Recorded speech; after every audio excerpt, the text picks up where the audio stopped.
Hey guys, कैसे हो? बढ़िया। हाँ सर, हम तो बहुत बढ़िया। आप बताइए, आप कैसे हो? यार मैं भी बहुत बढ़िया।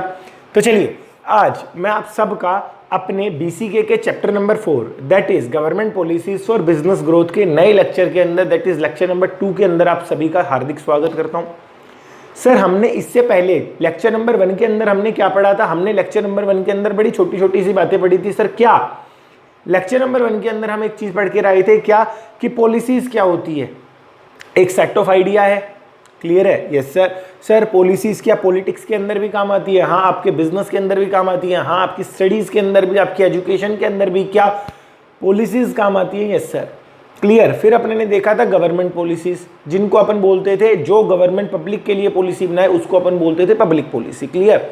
Yes sir. इसके रिगार्डिंग हमारी इन डिटेल सारी की सारी बातें कवर अप हो चुकी हैं। आगे कर सकते हैं? यस सर, करिए। देन आज की क्लास के अंदर हमको क्या करना है? सर आज की क्लास के अंदर हमको देखना है क्या corporate policy should be. Corporate policy should be. Sir जो कॉर्पोरेट अपनी पॉलिसीज बनाता है, यानी जो रिलायंस इंडस्ट्री, जो टाटा मोटर्स, जो टाटा लिमिटेड अपनी पॉलिसीज बनाएंगी, should be align with public policy. Sir वो हमारी पॉलिसी का गठबंधन होना चाहिए किसके साथ? हमारी पब्लिक पॉलिसी के साथ। सर आपकी जो कॉर्पोरेट पॉलिसी है, आपकी जो कॉर्पोरेट पॉलिसी है, जो रिलायंस इंडस्ट्री, टाटा मोटर्स या आदित्य बिरला ग्रुप, वट जो भी बड़ी बड़ी कंपनीज हैं, HUL, जो भी बड़ी बड़ी कंपनी है, वो कंपनी अपनी जो भी कॉर्पोरेट पॉलिसी बनाएगी, वो कॉर्पोरेट पॉलिसी अलाइन होनी चाहिए, उसका गठबंधन होना चाहिए किसके साथ? पब्लिक पॉलिसीज के साथ। उन पॉलिसीज का आपका क्या होना चाहिए? सर उन पॉलिसीज का हमारा होना चाहिए गठबंधन। क्लियर है? Yes sir. सर ऐसा क्यों?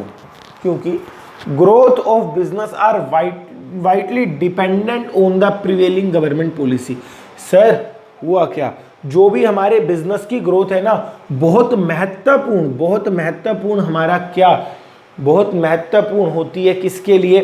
गवर्नमेंट पॉलिसी के ऊपर बहुत ज़्यादा उसका क्या रहता है? इम्पैक्ट रहता है। क्या मतलब कि गवर्नमेंट पॉलिसी किस तरह की है, टैक्स रेट किस तरह के हैं, उस चीज के ऊपर हमारे बिजनेस की ग्रोथ डिपेंड होती है। क्लियर है? Yes sir. यानी मैं दूसरे शब्दों में ये बात कह सकता हूं क्या सर कि हमारे बिजनेस की ग्रोथ के अंदर, हमारे बिजनेस की ग्रोथ के अंदर गवर्नमेंट पॉलिसी का एक महत्वपूर्ण हिस्सा रहता है, महत्वपूर्ण रोल रहता है, बहुत इंपॉर्टेंट, बहुत सिग्निफिकेंट रोल रहता है।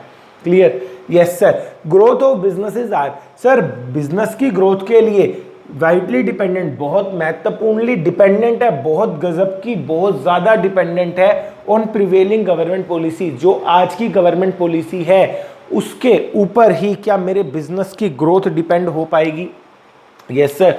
जो आज की गवर्नमेंट पॉलिसी है उसी के ऊपर मेरे बिजनेस की क्या डिपेंड हो पाएगी? ग्रोथ डिपेंड हो पाएगी। Like tax policies. सर हमारी जो इनकम टैक्स के रेट्स हैं, हमारे जो GST के रेट्स हैं, हर महीने GST की काउंसिल की मीटिंग होती है। सर उस मीटिंग के अंदर किसी किसी सेक्टर के अंदर, जैसे अभी आपको पता हो कि कुछ आने वाले टाइम में टू व्हीलर्स के प्राइसेस थोड़े कम हो जाएंगे। सर ऐसे कैसे कम हो जाएंगे? क्या रॉ मटेरियल में फ़र्क पड़ गया? नहीं भैया, कुछ फर्क नहीं पड़ा, बट प्राइसेस इस वजह से कम हो जाएंगे क्योंकि गवर्नमेंट ने पहले टैक्स रेट लगाया हुआ था इसके ऊपर 28%, GST का टैक्स रेट लगाया हुआ था 28%, बट निर्मला सीतारमन जी ने एक स्टेटमेंट डाल दी थी कि हम लोग इसके ऊपर कंसीडर कर रहे हैं, किस चीज़ के ऊपर, कि टू व्हीलर्स को हम लोग 18% की कैटेगरी के अंदर ले आए।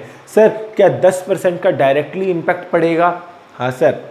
और इकोनॉमिक्स के अंदर तो आपने थोड़ा बहुत पढ़ भी रखा होगा टैक्स के बारे में, क्या कि दो तरह के टैक्स होते हैं, एक होता है डायरेक्ट टैक्स, एक होता है indirect tax. Sir indirect tax वो टैक्स होता है जो इनडायरेक्टली हम लोग कस्टमर से चार्ज कर लेते हैं। अल्टीमेटली बर्डन उसका टैक्स का किसके ऊपर रहता है? कस्टमर, कंज्यूमर के ऊपर उसका अल्टीमेटली बर्डन रहता है। सर पहले 28% टैक्स था, तो क्या कस्टमर को बजाज का या फिर कोई भी टू व्हीलर, हीरो कंपनी का टू व्हीलर क्या महंगा पड़ रहा था? Yes sir. अभी टैक्स रेट अगर कम कर दिया गवर्नमेंट ने तो क्या वो उसका इम्पैक्ट टैक्स रेट के ऊपर आएगा? यस सर, पक्की बात। हाँ जी, पक्की, कोई दिक्कत वाली बात नहीं है। उस टैक्स रेट का इम्पैक्ट किसके ऊपर आएगा? आपके प्रोडक्ट के अल्टीमेट प्राइस के ऊपर आएगा। पक्का? हाँ। Trade restriction. सर किन किन बिजनेसेस के अंदर गवर्नमेंट ने ट्रेड रिस्ट्रिक्शंस डाली हुई है। मतलब कि जैसे आपको अगर वाइन शॉप ओपन करनी है तो आप, ऐसा नहीं है कि वाइन शॉप ओपन कर दोगे, आपको गवर्नमेंट से प्रॉपर अप्रूवल लेनी पड़ेगी, बहुत सारे नॉर्म्स का पालन करना पड़ेगा कि आपकी जो वाइन शॉप है किसी भी स्पिरिचुअल प्लेस के पास आसपास नहीं होनी चाहिए, किसी भी स्कूल के आसपास या कॉलेजेस के आसपास नहीं होनी चाहिए, किसी भी यूनिवर्सिटी, किसी भी हॉस्पिटल के आसपास आपकी वाइन शॉप नहीं होनी चाहिए। ऐसी बहुत सारी रिस्ट्रिक्शंस है। आपकी वाइन शॉप किसी भी हाईवे के ऊपर नहीं होनी चाहिए। इस तरह की बहुत सारी रिस्ट्रिक्शन है। मतलब growth of businesses are vitally dependent. Sir इस तरह की कोई रिस्ट्रिक्शन हो ही ना, सपोज करते हैं इस तरह की कोई भी रिस्ट्रिक्शन ना हो कि वाइन शॉप कोई भी बंदा कैसे भी ओपन कर सकता है, देन क्या हर नुक्कड़ की दुकान पर वाइन शॉप खुली मिलेगी? यस सर, पक्की बात, हाँ, कोई दिक्कत वाली बात है नहीं। अगली चीज, any countries financial reporting are characterised by the government policy. Sir आगे आने वाले टाइम में सीए फाइनल ईयर के अंदर जब आप लोग हो जाओगे तो आप एक चैप्टर पढ़ोगे, एक टॉपिक पढ़ोगे, that is financial reporting. Sir हम लोगों को ना बड़ी बड़ी कंपनी को अपने फाइनेंशियल्स की, अपने फाइनल अकाउंट्स की एक रिपोर्ट सबमिट करनी होती है, किसको? गवर्नमेंट को। और वो रिपोर्ट जिस फॉर्म में बनेगी वो फॉर्म पूरी की पूरी तरह से डिपेंड होता है किसके ऊपर? सर वो 100% डिपेंडेंट होता है किसके ऊपर? सर वो फॉर्म हमारा डिपेंडेंट होता है गवर्नमेंट पॉलिसी के ऊपर जो प्रिवेलिंग कर रही है मार्केट के अंदर। क्लियर? Yes sir. यानी गवर्नमेंट किस तरह से पॉलिसीज अपनी डिपेंड करती है। जैसे अपन बात करते हैं रिलायंस इंडस्ट्री की। रिलायंस इंडस्ट्री क्या एक एमएनसी है, मल्टीनेशनल कंपनी है? बोलो। Yes sir. Sir multinational company का मतलब कुछ भी नहीं है, बड़ी सिंपल सी बात है, जिस कंपनी का व्यापार खाली एक ही देश के अंदर ना हो, बहुत सारी कंट्रीज के अंदर हो, that is called multinational company. पक्की बात? हाँ सर। रिलायंस का बिजनेस क्या केवल और केवल इंडिया के अंदर है? नहीं भैया, दुबई के अंदर भी इनके ऑफिसेज है, दुबई के अंदर भी ये बिजनेसेस करते हैं, अमेरिका में भी करते हैं, यूके के अंदर भी करते हैं, सिंगापुर के अंदर भी करते हैं, न्यूजीलैंड, ऑस्ट्रेलिया, यहाँ पर सारी जगह इन लोगों ने अपने कॉरपोरेट ऑफिसेज खोल रखे हैं। क्या मैं ये बात कह सकता हूँ रिलायंस इंडस्ट्री एक मल्टीनेशनल कंपनी है? Yes sir. सर अब मल्टीनेशनल कंपनी है बट इसका एचओ कहाँ पर है? इंडिया के अंदर है। देन इंडिया के बाहर सपोज करते हैं ऑस्ट्रेलिया के अंदर रिलायंस इंडस्ट्री ने जो भी रुपए कमाए, क्या ऑस्ट्रेलियन गवर्नमेंट को टैक्स पे करना पड़ेगा? Yes sir. सर टैक्स पे करने के लिए क्या रिटर्न फाइल करनी पड़ेगी? Yes sir. रिटर्न क्या होती है? रिटर्न इज नथिंग बट क्या होती है सर? सरकार क्या चाहती है? पूरे साल भर का आपका लेखा जोखा, पूरे साल भर का आप अपना अकाउंटिंग डिपार्टमेंट हमको दे दीजिए, अकाउंट्स आपने क्या बनाए हैं वो सारे के सारे हमको दे दीजिए। क्या किस फॉर्म के अंदर जारी है? सर यूएसए के अंदर डॉलर्स के अंदर जारी है बट इंडिया के अंदर तो रुपी करेंसी चलती है। देन इंडियन गवर्नमेंट ने ये बोला हुआ है क्या आपकी बाहर जहां पर भी जितना भी आपके बिजनेसेस फैले हुए हैं आउटसाइड इंडिया, उन बिजनेसेस का भी हमको लेखा जोखा चाहिए कि आपने बाहर क्या क्या कमाया है। एंड सर बाहर तो डॉलर्स में गए हैं बट इंडियन गवर्नमेंट को तो डॉलर्स की भाषा समझ ही नहीं आएगी। हमने कहा हाँ। देन इंडियन गवर्नमेंट ने ये बोल दिया, इंडियन गवर्नमेंट ने एक पॉलिसी बना दी। सर क्या पॉलिसी बना दी? कि बाहर कोई भी मल्टीनेशनल कंपनी, अपने वाले एग्जांपल में रिलायंस इंडस्ट्री, अगर कोई मल्टीनेशनल कंपनी, अगर कोई एमएनसी बाहर अपना बिजनेसेस करती हैं, देन उन कंपनीज को, इंडिया को अपने फाइनेंशियल रिपोर्टिंग फ्रेमवर्क देने पड़ेंगे।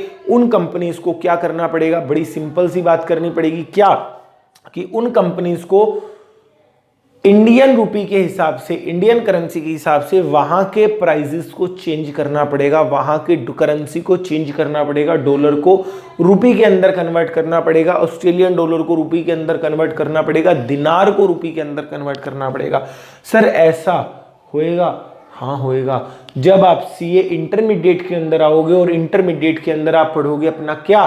सर हम लोग क्या पढ़ेंगे? हम लोग पढ़ेंगे अपना अकाउंटिंग वाला चैप्टर, अकाउंट्स पढ़ेंगे। दो बार अकाउंट्स पढ़ना पड़ेगा, एक सिंपल अकाउंट और एक एडवांस अकाउंट्स। क्लियर है?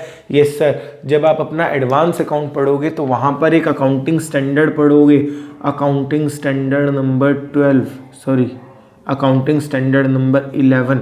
सर अकाउंटिंग स्टैंडर्ड नंबर 11 पढ़ोगे जो कि फॉरेन एक्सचेंज से डील करता है। फॉरेन एक्सचेंज से डील करता है का मतलब क्या हुआ सर? बड़ी सिंपल सी बात हुई। क्या कि आप कितनी फॉरेन एक्सचेंज, फॉरेन करेंसी जो आपके पास है उसको किस हिसाब से आपको इंडियन रुपी के अंदर कन्वर्ट करना पड़ेगा। क्या ये गवर्नमेंट की ही पॉलिसी है? यस सर, कोई दिक्कत वाली बात नहीं है। क्या यहाँ तक की बातें आप लोगों को क्लियर होती हैं?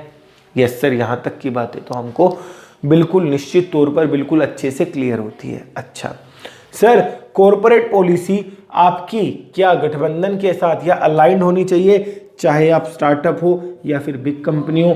Everyone is impacted by such policy. Sir, चाहे आपकी बड़ी कंपनी हो या आपकी छोटे स्टार्टअप्स हो, आपने अभी अभी बिजनेस स्टार्ट करना शुरू किया है, आपने अभी अभी अपना बिजनेस किया है। लाइक स्टार्टअप का मतलब सर आपका Ola, Uber, make my trip, make my delivery, और आपका हो गया कौन सा जोमेटो, स्विगी, ये सारे के सारे पहले स्टार्टअप्स थे। पेटीएम एक स्टार्टअप था, बट धीरे धीरे इन लोगों ने, इन कंपनीज ने, स्टार्टअप्स ने क्या अर्न करना, फ्लिपकार्ट एक स्टार्टअप था, इन लोगों ने पैसा अर्न करना शुरू किया, पैसा कमाना शुरू किया, पैसा बनाना शुरू किया, तो बाद में बड़ी बड़ी कंपनीज बन गई। क्लियर?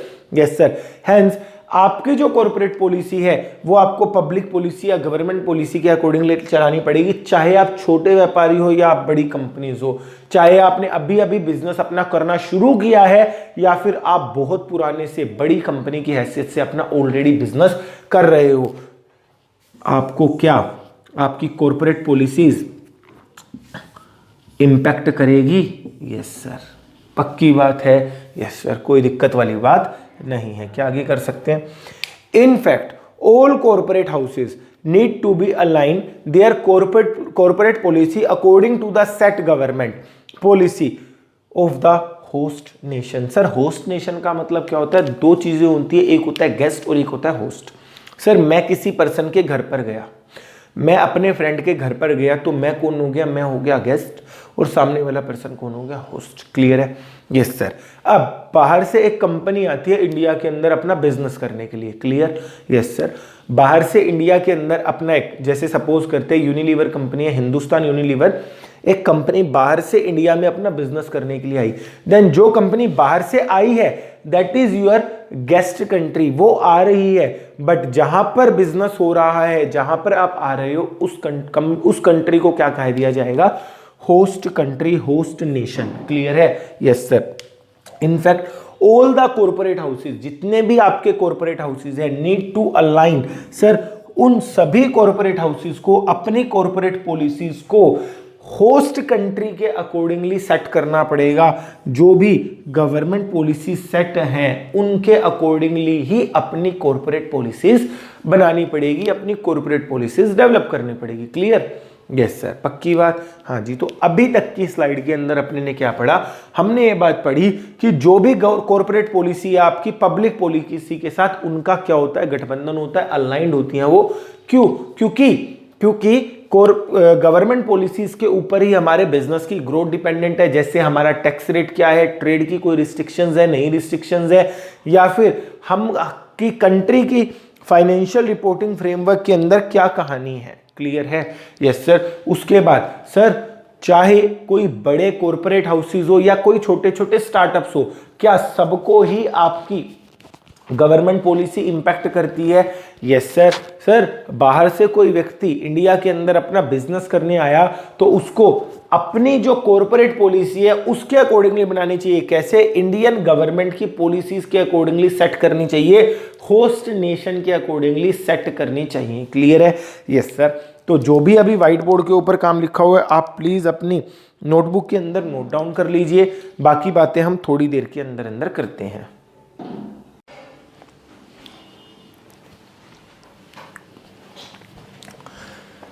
हाँ जी, करें स्टार्ट। Yes sir. तो हमने देख लिया कि गवर्नमेंट पॉलिसीज़ क्या होती हैं, पब्लिक पॉलिसीज़ या पॉलिसीज़ क्या होती हैं, सारी की सारी बातें अपने ने पढ़ ली। एक कॉरपोरेट एंटिटी के लिए क्या गवर्नमेंट पॉलिसीज़ इंपैक्ट करती है उसकी खुद की पॉलिसी बनाने के लिए, कॉरपोरेट उसको खुद के लिए अपनी पॉलिसीज़ बनाने के लिए? Yes sir. अब बात कर रहे हैं सर, पॉलिसीज़ जो है अभी से बननी शुरू हुई है, पहले भी पॉलिसीज़ बनती रहती थी? मतलब क्या पॉलिसी बनाना हमने अभी से रिसेंटली 10-20 सालों से शुरू किया है, या पहले से, काफ़ी पहले से हम लोग पॉलिसी बना रहे हैं? हम लोग काफ़ी पहले से पॉलिसीज बना रहे हैं। अब हम क्या पढ़ रहे हैं सर? अभी अपन पढ़ रहे हैं policies framework. In India, India के अंदर policy framework a historical sketch. Sir policy ना अभी बननी शुरू नहीं हुई, पॉलिसी काफी पुरानी, काफी पहले से चलती आ रही है, काफी पहले से लोग अपने अकॉर्डिंगली, अपने शासन के अकॉर्डिंगली अपनी पॉलिसीज बना रहे थे। देखें क्या कि in India lot of research, sir India के अंदर बहुत सारी रिसर्च हुई है, एक्सपेरिमेंट्स हुई है on public policy used to place in the old university of Takshashila. नाम सुना हुआ है? Yes sir, Vaishali and Nalanda. Sir Vaishali and Nalanda कहां पर है? Vaishali and Nalanda situated at Bihar, Bihar के अंदर वैशाली एंड नालंदा यूनिवर्सिटीज हैं, और तक्षशिला पाकिस्तान के अंदर है। सर जब अनडिवाइडेड इंडिया होता था, जब पाकिस्तान भी हिंदुस्तान का पार्ट होता था, तो उस टाइम बहुत पुरानी बात है, उस टाइम मेनली 3 यूनिवर्सिटी होती थी, बट प्रैक्टिकली बात करूं तो 2 ही यूनिवर्सिटी होती थी, एक तक्षशिला और एक नालंदा। क्लियर है? बट एक वैशाली भी यूनिवर्सिटी होती थी जो कि बनारस के अंदर थी, पक्की। हाँ, तक्षशिला, वैशाली एंड नालंदा ये यूनिवर्सिटीज होती थी। यहां पर बहुत सारी रिसर्च होती थी कि किस चीज के रिगार्डिंग, एक उस टाइम तो प्रधानमंत्री, राष्ट्रपति वगैरह ये वाली पोस्ट होती थी, उस टाइम तो राजा महाराजा होते थे। देन उस टाइम ये वाली वहां पर रिसर्च होती थी क्या, कि एक राजा को किस तरह का एटीट्यूड होना चाहिए, एक राजा को किस तरह की अपनी पॉलिसीज फ्रेम करनी चाहिए, एक राजा को किस तरह से अपना काम करना चाहिए, किसके अकॉर्डिंगली अपना काम करना चाहिए। क्लियर? यस सर, इस तरह की बहुत सारी रिसर्च होती थी ताकि उनके राज्य को डेवलप किया जा सके, उनके राज्य के अंदर जो जो चीज़ों की कमी है उन चीज़ों की भरपाई की जा सके। उस चीज़ के रिगार्डिंग इन तीनों यूनिवर्सिटीज़ के अंदर बहुत ज़्यादा क्या होती थी, डिटेल्ड रिसर्च होती थी, डिटेल्ड डिस्कशन होती थी। हर एक चीज़ के पॉजिटिव व्यूज़ और नेगेटिव व्यूज़ को ध्यान में रखकर राजा को एक बात बताई जाती थी, किंग को एक बात बताई जाती थी कि आपको इस तरह की पॉलिसीज बनानी चाहिए। क्लियर? Yes sir. अब बात करते हैं क्या सर, पॉलिसीज, बहुत सारी पॉलिसीज क्या ऑलरेडी फ्रेम हो चुकी हैं? यस सर, हमारे पूर्वजों ने, हमारे जो पहले के लोग थे उन लोगों ने बहुत सारी पॉलिसीज पहले ही ड्राफ्ट कर रखी है, पहले ही फ्रेम कर रखी है। पॉलिसीज फ्रेम बाय, और पब्लिक पॉलिसी किसके लिए थी? वो पब्लिक पॉलिसी चाणक्य, क्या चाणक्य का नाम सुना हुआ है? यस सर, मार्केट के अंदर एक बहुत अच्छी बुक आती है चाणक्य नीति, कभी टाइम लगे तो जरूर पढ़ना। चाणक्य नीति, सर चाणक्य जो कि गुरु थे किसके? चंद्रगुप्त मौर्य के। चंद्रगुप्त मौर्य के जो गुरु थे चाणक्य, उन्होंने एक अपनी किताब लिखी थी जिस किताब का आज भी हम लोग जिक्र कर रहे हैं, अर्थशास्त्र।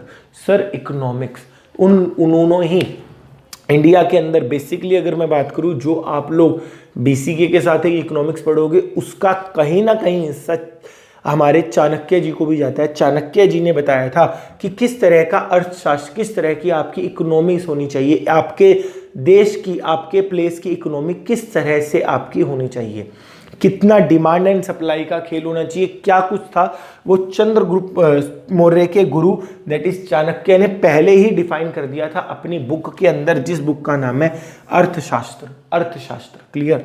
Yes sir. उसके बाद Ashoka the great ruled of Magadh. Magadh के एक बहुत बड़े राजा होते थे अशोका, मगध के बहुत बड़े राजा होते थे अशोका। उन्होंने पीस एंड हार्मोनी के रिगार्डिंग अपनी क्या बनाई? पॉलिसीज बनाई। वो क्या चाहते थे कि जो भी मेरे राज्य के अंदर लोग रह रहे हैं वो बड़े शांति से और मिलजुल कर रहें।